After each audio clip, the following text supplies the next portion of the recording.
नमस्कार दोस्तों, स्वागत है आपका हमारी वीडियो में। किसी यौन अपराध के मामले में न्यायालय द्वारा इस्तेमाल किया गया एक शब्द क्या न्यायिक प्रक्रिया को प्रभावित कर सकता है? माननीय सुप्रीम कोर्ट ने इसी संवेदनशील पहलू को ध्यान में रखते हुए न्यायिक भाषा और न्यायिक प्रक्रिया में संवेदनशीलता को लेकर विशेषज्ञ समिति से विस्तृत दिशा निर्देश तैयार करने को कहा। अब सवाल यह है कि भाषा को लेकर इतनी चिंता की आवश्यकता आखिर क्यों पड़ी? दरअसल यौन अपराध और अन्य संवेदनशील मामलों में पीड़ित पहले ही एक कठिन परिस्थिति से गुजर रहा होता है। ऐसे में न्यायालय की भाषा ऐसी होनी चाहिए जिससे पीड़ित को अपनी बात रखने में किसी प्रकार की अतिरिक्त कठिनाई ना हो। इसी उद्देश्य से 10 फरवरी 2026 को माननीय सुप्रीम कोर्ट ने राष्ट्रीय न्यायिक अकादमी के माध्यम से विशेषज्ञों की एक समिति गठित करने का निर्देश दिया।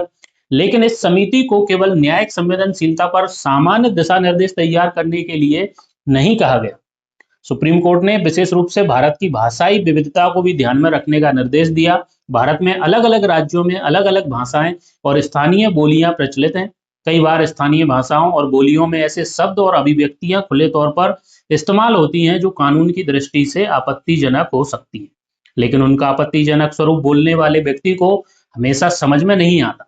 इसीलिए सुप्रीम कोर्ट ने समिति को अलग अलग भाषाओं और स्थानीय बोलियों में इस्तेमाल होने वाले ऐसे शब्दों और अभिव्यक्तियों को संकलित करने को कहा।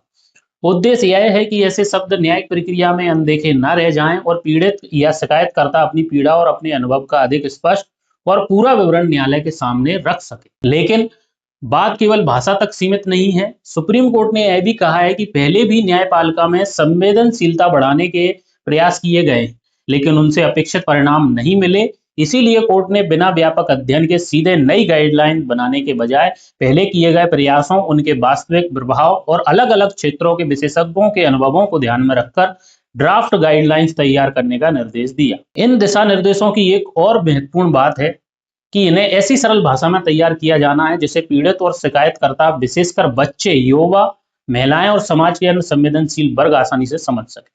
और जरूरत पड़ने पर इनके अलग अलग भाषाओं में अनुवाद पर भी विचार किया जा सकता है।